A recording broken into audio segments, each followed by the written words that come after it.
Assalamualaikum dan salam sejahtera. Saya Siti Nur Ibtisam Amani binti Ahmad Fitri. Dan saya Nurwaza Maisarah binti Ahmad Farouk. Kami dari kelas Matematik 3 PPS SMP 2025-2030 ingin berkongsi tentang satu isu yang semakin membimbangkan masyarakat kita pada hari ini, iaitu isu keruntuhan akhlak dalam kalangan remaja. Kalau kita lihat keadaan sekarang, ramai remaja yang semakin hanyut dalam pengaruh negatif. Ada yang boleh terikut dengan trend-trend semasa yang tengah orang kata tengah viral tanpa berfikir panjang.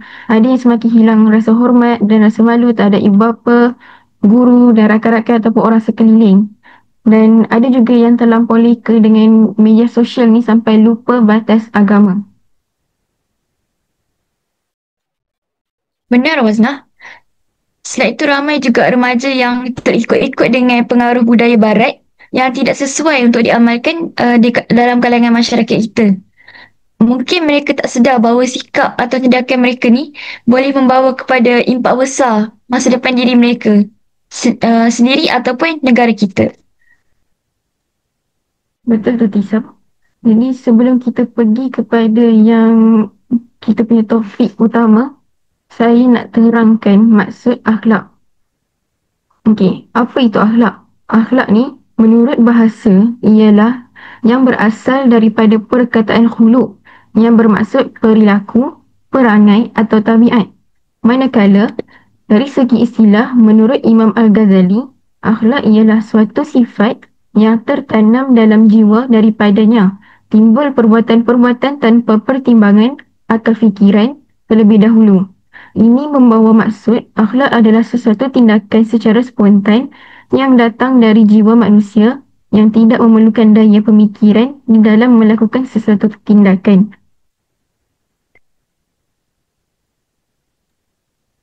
Benar tu Waznah.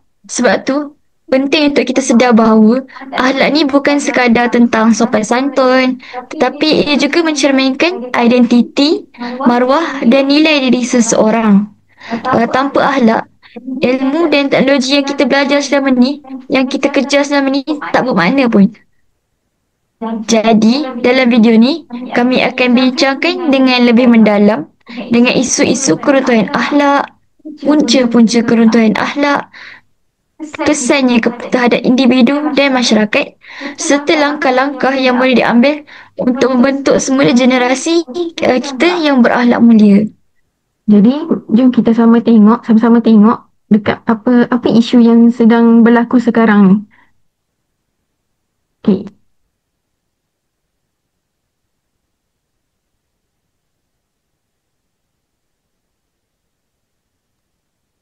Baiklah, isu utama remaja masa kini yang kami telah membuat kajian, kami dapati bahawa penggunaan teknologi dan telefon pintar merupakan salah satu isu yang semakin hangat pada masa kini sebab manusia, setiap orang memiliki telefon pintar untuk kegunaan harian mereka. So, tapi masalah utama bukan pada teknologi, tetapi cara penggunaan kita terhadap telefon pintar tu. Kalaulah kita guna telefon pintar tu dengan berfaedah, uh, maka kita punya dapat kelebihan, kita akan dapat kelebihan. Kalau kita guna telefon pintar tu dengan benda-benda yang tak berfaedah, kita akan dapat keburukan je. Telefon pintar ni dengan internet ni sepatutnya menjadi alat utama untuk belajar, berhubung dengan rakan-rakan. Tapi sekarang ni ramai remaja lebih banyak guna untuk scroll social media tanpa tujuan. Lepas tu ada juga yang menonton video tidak bermoral ataupun menyebarkan fitnah dan kata-kata kesat di ruangan komen di social media. Betul tu. Selain tu, isu remaja masa kini juga ialah masalah disiplin dan gejala sosial. Masalah disiplin ni selalunya terjadi kepada pelajar-pelajar di sekolah. Sebab apa? Pelajar-pelajar dekat sekolah ni bila diorang dah terlampau macam ke arah suka bermain, diorang akan suka ponteng sekolah, akan melawan guru, pergaduhan dan buli cyber. Konten sekolah ni, contoh macam konten sekolah, konten sekolah, kalau untuk pelajar sekolah, diorang akan diorang akan pergi lepak lah, lepak ke cyber cafe ke, pergi mana-mana lah untuk diorang habiskan masa sepanjang waktu tempoh persekolahan tu. Untuk macam contoh buli cyber menurut Suruhanjaya Komunikasi dan Multimedia, mereka menerima sebanyak 35,781 aduan berkaitan isu buli cyber ataupun berkaitan media sosial lah setakat 1 Oktober yang lalu. Jadi, kalau dulu, buli ni bukanlah berlaku secara fizikal depan mata kita je. Sekarang ni dalam internet pun boleh berlaku buli. Jadi, sebagai contoh, berlaku di alam maya melalui WhatsApp, TikTok, Instagram ataupun dalam permainan dalam talian. Contoh macam sekarang uh, yang tengah hangat ialah game macam permainan Roblox. Macam tu lah. Kita pergi yang seterusnya.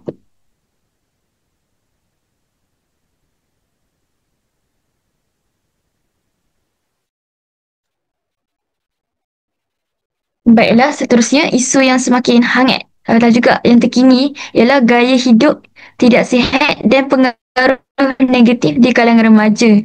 Contohnya penyalahgunaan dadah dan ketagihan vape. Isma ni, dia merupakan satu corak pemikiran yang menekankan bahawa mencari keseronokan merupakan matlamat utama dalam hidup kita ni. Istilah ni dia berasal daripada gabungan dua perkataan iaitu hedone berasal daripada bahasa Greek iaitu Yunani yang membawa maksud keseronokan atau kesenangan. Manakala isma itu pula menurut Kamus Dewan merujuk kepada kepercayaan, gerakan atau amalan tertentu. Jadi kalau kita tengok ramai remaja pada masa kini dia macam lebih terpengaruh dengan budaya-budaya negatif. Uh, Contohnya vape, dadah. Lepas tu ada juga yang mereka ni dia menganggap bahawa semua benda ni normal sebab pasal tak ada orang tegur pun macam benda tu biasa.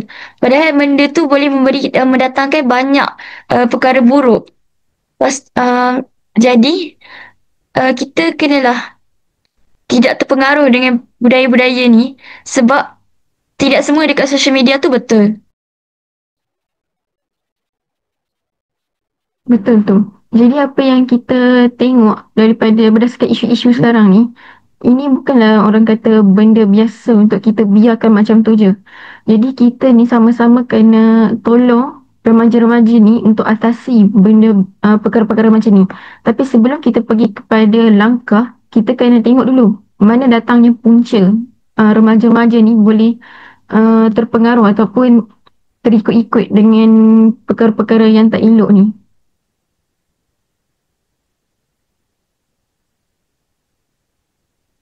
Ini seterusnya kita akan masuk kepada punca-punca keruntuhan akhlak. Baiklah, punca yang pertama ialah pengaruh persekitaran dan media sosial. Contoh pengaruh persekitaran dan media sosial ni, macam sekarang dalam kebanyakan dalam TikTok ke Instagram kita ada orang kata influencer ataupun pempengaruh, betul. Jadi bila remaja-remaja ni, orang kata selalu tengok video-video yang muat naik, di post oleh influencer-influencer ni, remaja ni boleh terikut-ikut dengan gaya hidup selebriti ataupun influencer ni. Ada influencer yang boleh jadi pengaruh baik, ada yang boleh jadi pengaruh yang kurang baik lah.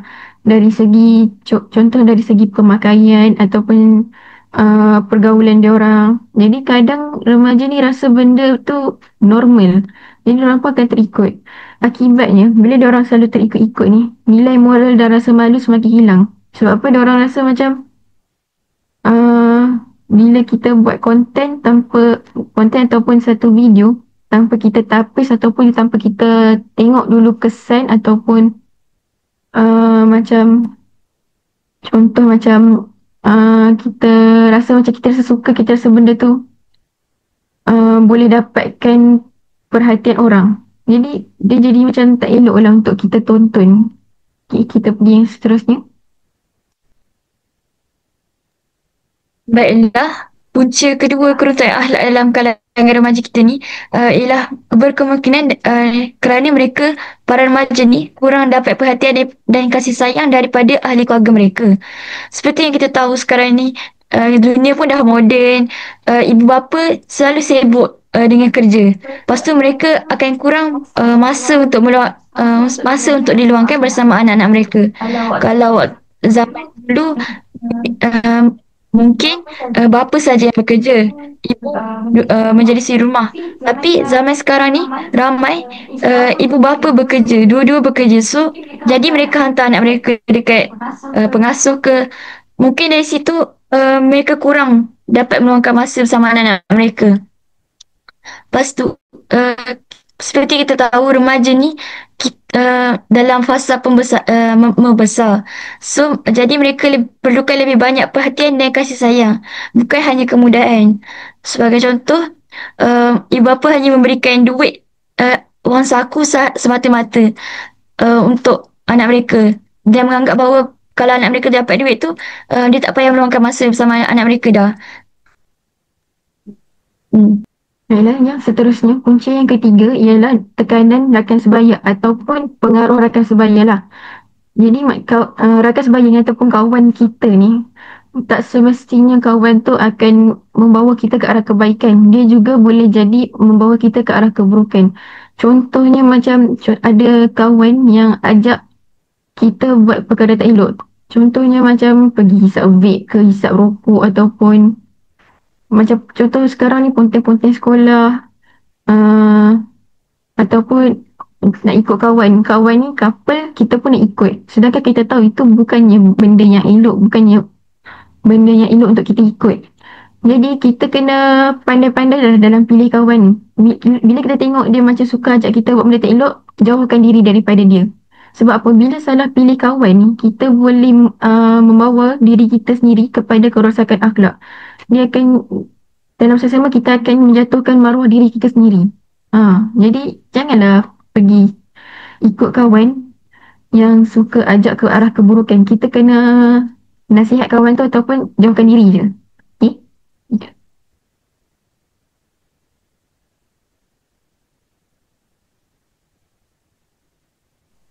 Baik, punca seterusnya dalam keruntuhan akhlak dan kalangan remaja kita ni ialah lemahnya bimbingan agama dan moral. Tiada pendidikan agama kukuh sejak kecil menyebabkan remaja remaja suka membezakan baik dan buruk. Baik, seperti yang kita tahu, dalam agama Islam ni, kita dah ajar dah. Kita dah ajar dah perkara baik dengan perkara buruk. Contohnya, minum arak tu haram, pergi solat berjemaah tu baik.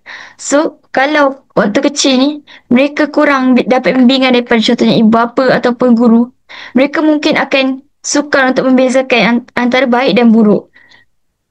Um, Bila asas agama seseorang itu lemah, remaja ni ataupun kita semualah akan jadi goyah bila diuji. Mereka tak tahu macam nak kawal emosi, tak tahulah nilai dosa atau pahala. Lepas tu mereka akan memilih jalan yang salah kebanyakannya. Sebab terpengaruh dengan rakan-rakan ataupun persekitaran mereka sendiri. Baiklah, itu macam ni kita tengok ada banyak punca sebenarnya. Selain daripada empat ni, kita boleh tengok lagi macam-macam punca. Tapi yang seterusnya kita akan pergi kepada kesan keruntuhan akhlak dalam diri remaja, dalam kalangan remaja. Kita dah tengok isu, kita dah tengok punca, jadi sekarang kita tengok kesan. Apa kesan bila berlakunya keruntuhan akhlak ni kepada diri remaja? Okay, kita pergi kepada yang pertama, iaitu kesan kepada diri mereka sendiri. Bila remaja-remaja ni dah terpengaruh untuk melakukan perkara-perkara yang tidak elok ataupun perkara-perkara mungkar ini, remaja-remaja boleh hilang disiplin, motivasi dan arah hidup. Sebab apa? Bila diorang hilang disiplin ni, diorang dah rasa diri diorang ni macam tak payah buat apa-apa lah, ikut suka hati aku lah nak buat apa kan. Jadi remaja sekarang tak, dia akan macam lupa apa tujuan hidup diorang. Sebab apa? Sebab kebanyakannya remaja ni di kalangan pelajar sekolah. Jadi bila dah terpengaruh, diorang akan macam buat tak kisah je, abaikan je. Dan ini kesannya boleh melahirkan sikap negatif dalam diri. Diorang akan rasa tak ada rasa malu, akan rasa sombong, akan rasa nilai-nilai yang negatif lah. Okay. Seterusnya, antara kesan lain keruntuhan akhlak ni ialah kesan dia terhadap keluarga. Hubungan antara ahli keluarga kita akan menjadi lebih renggang. Lepas tu, menjatuhkan maruah keluarga terutamanya ibu bapa. Okey, sebagai contoh, apabila seseorang remaja tu dia buat kes dekat sekolah, dia buat kes bully. Lepas tu ibu bapa yang dapat tahu tu berita tu dia akan rasa kecewa. Lepas tu dia akan malu lah sebab anak dia terlibat dalam masalah masalah disiplin kan. Lepas tu apabila terjadinya kes macam tu, maybe hubungan antara suami dan isteri keluarga tu akan jadi renggang juga sebab ibu bapa tu akan rasa bersalah dan menyalahkan diri masing-masing. So maybe akan ada pertengkaran antara mereka ataupun ahli keluarga yang lain. Jadi daripada situ juga maybe adik-beradik mereka yang lain akan lebih terabai sebab ibu bapa mereka fokuskan kepada anak yang masalah saja. Jadi benda ni bukan saja menjatuhkan maruah keluarga terutamanya ibu bapa, tapi menjatuhkan maruah diri sendiri jugalah. Betul tu. Jadi kita tengok kesan yang ketiga. Kesan yang ketiga ni dia akan memberi kesan kepada negara kita. Sebab apa? Macam kita kalau kita tengok balik pada isu tadi macam-macam lah konten sekolah lah, bully, penyalahgunaan dadah apa semua. Jadi kepada negara apa kesan dia? Kesan dia ialah kadar jenayah dan gejala sosial di negara kita semakin meningkat dan menjejaskan imej negara. Sebab apa boleh menjejaskan imej negara? Sebab bila berlaku kes-kes macam ni, dia bukannya orang sekeliling je tahu. Dia boleh jadi sampai masuk ke berita. Bila masuk berita, berita bukannya fokus kepada negara kita saja. Orang daripada negara luar pun boleh tengok berita kita dan boleh tahu apa yang sedang berlaku dekat negara kita. Jadi dia akan menimbulkan rasa malu. Sebab apa? Orang akan nampak negara kita ni macam banyaknya isu-isu yang tak elok berlaku dekat negara diorang ni. Ramainya orang kata remaja-remaja ni yang dah terlibat dengan perkara-perkara negatif ni. Jadi bila timbulnya macam isu macam tu, imej negara ni akan terjejas lah. Dia akan menghalang, bukan dia menghalang. Maksudnya macam dia akan memberi pandangan negatif kepada orang luar. Orang luar akan nampak negara ni kita macam negara yang tak selamat ataupun tak elok untuk dikunjungi. Sebab apa? Ada remaja-remaja yang terlibat dengan perkara-perkara yang tidak elok. Jadi bukannya setakat menjejaskan imej negara. Ekonomi negara pun boleh terjejas. Sebab apa? Tanpa pengunjung ataupun pelancong daripada luar, dia akan memberi kesan kepada kita punya sistem ekonomi. Jadi itu adalah kesan-kesan lah, antara kesan yang kita boleh lihat dengan apa yang berlaku. Jadi seterusnya kita akan pergi kepada langkah penyelesaian yang diambil oleh agensi-agensi. Baik, untuk mengatasi masalah keruntuhan akhlak dalam kalangan remaja ni, sebenarnya banyak dah agensi dan pihak yang bertanggungjawab telah mengambil langkah proaktif. Mereka bukan sekadar memberi nasihat dekat program ataupun kempen, tapi mereka juga mengadakan pelbagai inisiatif berterusan demi membina generasi muda yang berakhlak mulia lah. Dan sebagai contoh, Jabatan Penjara Malaysia iaitu JPM. Peranan jabatan ni ialah pemulihan akhlak dan pembangunan jati diri pesalah muda. Antara langkah yang mereka telah buat ialah melaksanakan modul putra yang mempunyai 3 fasa iaitu fasa orientasi, fasa kemahiran dan fasa prabebas. Mereka juga menyediakan pendidikan agama dan akademik. Baik, untuk fasa orientasi ni, fasa orientasi ni dia memberikan pendedahan awal tentang disiplin dan kehidupan berstruktur dalam penjara. Mereka juga menekankan pembentukan siasat diri, nilai moral dan tanggungjawab terhadap diri serta masyarakat. Lepas tu mereka akan terlibat dengan aktiviti kerohanian, kaunseling dan bimbingan motivasi untuk untuk membentuk keinsafan lah lepas masuk tu. Waktu awal. Lepas tu bila sampai fasa kemahiran, mereka ni diberi latihan kemahiran teknikal dan vocational seperti berjahit, berkam, berarti kemahiran mekanik dan kemahiran kulinari. Tujuan mereka kemahiran ni supaya pesanan-pesanan muda dia boleh guna kemahiran tu lepas dibebaskan bagi mendapat pekerjaan. Lagi satu, dapat menanamkan semangat berdikari dan etika kerja yang positif supaya mereka ada pengalaman lah. Nanti boleh cari kerja dekat luar lepas keluar penjara. Seterusnya, fasa prabebas. Keadaan terakhir sebelum dibebaskan ke masyarakat. Macam pesanan muda ni dia dilatih bekerja dekat luar penjara melalui program seperti kerja banduan di luar KBDL ataupun Transitional Housing Program. Mereka kerja kat luar dulu before dia orang betul-betul keluar daripada penjara tu. Fasa ni dapat memberi peluang kepada mereka untuk menyesuaikan diri dengan suasana kerja yang sebenar dan membina keyakinan diri selepas keluar daripada penjara.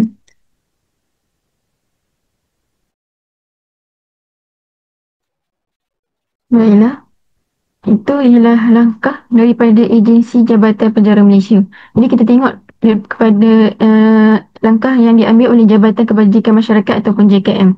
Okey, JKM ni peranan utama diorang ialah untuk membimbing kerohanian dan pembangunan kemahiran remaja yang bermasalah. Dalam JKM ni, mereka menubuhkan pusat pemulihan akhlak di bawah Akta Kanak-Kanak 2001 bagi remaja yang berumur 10 tahun ke atas yang terlibat dalam jenayah yang kecil. Dan apa yang diorang buat untuk bantu anak-anak ni untuk menjadi orang yang lebih baik lah. Yang pertama, JKM akan melaksanakan modul pemerkasaan kerohanian hasil kerjasama dengan Jabatan Kemajuan Islam Malaysia JAKIM. Yang kedua, JKM menekankan amalan-amalan murni seperti Qiyamul Lail, selawat, pengajian Al-Quran dan pertandingan berkaitan sirah Rasulullah SAW. Langkah yang ini, ia boleh mendidik anak-anak di pusat jagaan ini untuk tentang ilmu agama lah. Jadi diorang akan lupakan apa yang diorang pernah buat dulu. Diorang akan cuba untuk menjadi yang lebih baik dan melahirkan sikap yang baru dalam diri. Yang ketiga, mengadakan kelas kemahiran dan program vocational. Seperti belajar, orang ni belajar menjahit, belajar memasak, belajar tentang automotif, tentang elektrik. Jadi, bila diorang dah belajar dekat sini, diorang boleh bawa kepada dunia luar. Maksudnya kat dunia luar nanti, bila diorang dah keluar, diorang boleh minta kerja jugalah berdasarkan apa yang diorang belajar. Yang keempat, menyediakan pendidikan formal dan vocational. Maksudnya anak-anak yang berada di bawah JKM ni, diorang ni bukannya tak belajar, bukan tak pergi sekolah. Diorang boleh pergi sekolah, diorang boleh macam pelajar sekolah yang lain lah, yang ambil exam, ambil peperiksaan untuk teruskan pelajaran, untuk melanjutkan pelajaran ke seterusnya. Okay, itu adalah langkah-langkah yang diambil oleh agensi lah. Jadi seterusnya kita pergi kepada langkah-langkah penyelesaian yang boleh diambil oleh pelbagai pihak. Sebab apa bukan agensi je yang bertanggungjawab untuk menyelesaikan masalah-masalah keruntuhan akhlak ni. Jadi kita tengok kepada pihak yang pertama.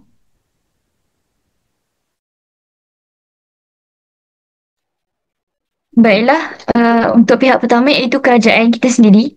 Kerajaan ni hendaklah memperkukuhkan pelaksanaan undang-undang. Sebab apa? Undang-undang ni dia mampu mendidik dan mencegah perbuatan maksiat. Seterusnya memberikan kesedaran kepada masyarakat tentang akibat perbuatan mungkar dan dapat melahirkan individu berakhlak mulia. Apabila kerajaan ini dia memperkukuhkan lagi pelaksanaan undang-undang seperti menghukum seseorang itu, mereka akan dapat iktibar lah. Contohnya berdua-duaan dekat tepi pantai tapi bukan mahram. Kerajaan akan berikan denda sebanyak berapa. So mereka akan lebih macam mengambil iktibar, tak nak dah pergi dating berdua-dua dekat pantai sebab nanti kena denda. Walaupun mula-mula macam terpaksa kan, macam tak ikhlas lagi. Tapi maybe lama-lama mereka akan dapat lah pengajaran tu. Lepas tu, bila kerajaan buatlah macam untuk kes penyalahgunaan data, kerajaan tiba-tiba buat uh, serbuan dekat satu tempat tertutup ni. So, bila kerajaan dah kenakan tindakan dekat dia orang untuk penagih-penagih data tu, kerajaan maybe para pesalah tu akan dihantar kepada pusat pemulihan ataupun dimasukkan ke dalam penjara dan dikenakan denda. Maybe lepas tu mereka akan lebih insaf. Dia fikir balik pasal ahli keluarga mereka. Bila dalam penjara tu mereka akan dapatlah macam uh, dapat fikir balik tentang apa perbuatan mereka buat tu dan kesan-kesannya terhadap diri sendiri dan ahli keluarga mereka.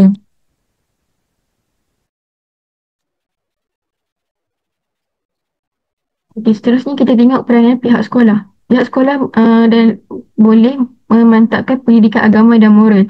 Maksudnya cikgu-cikgu di sekolah boleh menekankan subjek ataupun mata pelajaran pendidikan Islam dan pendidikan moral kepada murid-murid. Sebab apa? Dalam subjek ni dapat membantu murid-murid untuk membentuk jati diri dan mencegah keruntuhan moral. Selain itu, dapat mewujudkan persekitaran sekolah yang berdisiplin dan beretika. Sebab apa? Dalam subjek-subjek ini, kita diajar untuk tidak melakukan perkara-perkara yang tidak baik dan mengajar kita untuk uh, me- menzahirkan nilai-nilai murni di dalam diri. Okay, seterusnya.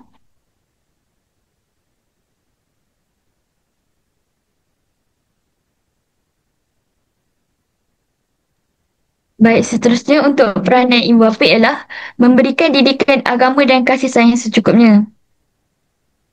Walaupun ibu bapa sekarang masih sangatlah sibuk untuk bekerja, mereka tetap juga perlu meluangkan masa dan memberikan didikan agama secukupnya kepada anak-anak mereka sebab apabila mereka didik anak mereka dengan ilmu agama sejak kecil, anak mereka akan lebih terbiasa dan macam dah tahu dah apa baik, apa yang baik, apa perkara yang baik, apa perkara yang buruk. Lepas tu ibu bapa hendaklah menunjukkan teladan yang baik dalam kehidupan beragama. Sebagai contoh, ibu bapa boleh melakukan solat berjemaah bersama anak-anak mereka, uh, ajar anak mereka berpuasa sejak daripada kecil lagi. Contohnya ibu bapa boleh buat solat berjemaah setiap waktu maghrib dekat rumah. Seterusnya, ibu bapa hendaklah mendoakan dan membimbing anak mereka ke arah kebaikan. Walaupun anak mereka buat salah, mereka kena tegur, jangan tak tegur. Tapi bila tegur tu janganlah sampai menggunakan kekerasan. Sebab ibu bapa ni yang akan membentuk anak-anak. Sebab bak kata peribahasa lah, melentur buluh biarlah daripada rebungnya. Baiklah, seterusnya kita akan pergi yang terakhir lah. Langkah yang terakhir juga daripada peranan ibu bapa. Sebab apa ibu bapa ni kita punya role model ataupun kita punya tempat nak kita tengok kan macam mana kita nak apply dalam kehidupan. Okay. Yang seterusnya ibu bapa juga perlulah mengawal penggunaan telefon pintar. Sebab apa ibu bapa sekarang mudah bagi telefon dekat anak-anak.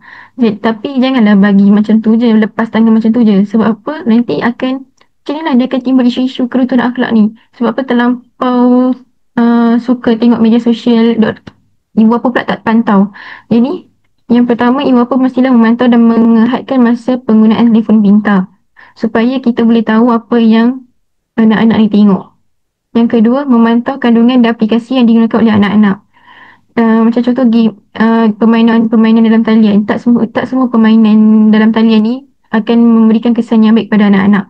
Ada permainan dalam talian ni yang mewujudkan ataupun ditunjukkan unsur-unsur keganasan. Jadi anak-anak pun akan menjadi ganas kat rumah. Dia akan jadi macam terlampau tak boleh nak kawal dah diri sendiri. Yang ketiga, ibu bapa mestilah menggalakkan aktiviti luar dan masa bersama keluarga. Bawalah anak-anak ni pergi beriadah dekat luar, habiskan masa dengan anak-anak dekat luar ke ataupun dalam rumah pun boleh. Contoh macam membaca buku sama-sama. Jadi kena kawal lah penggunaan telefon pintar ni. Ini jadi itu sahaja langkah yang boleh diambil daripada yang boleh dilakukan oleh pelbagai pihak.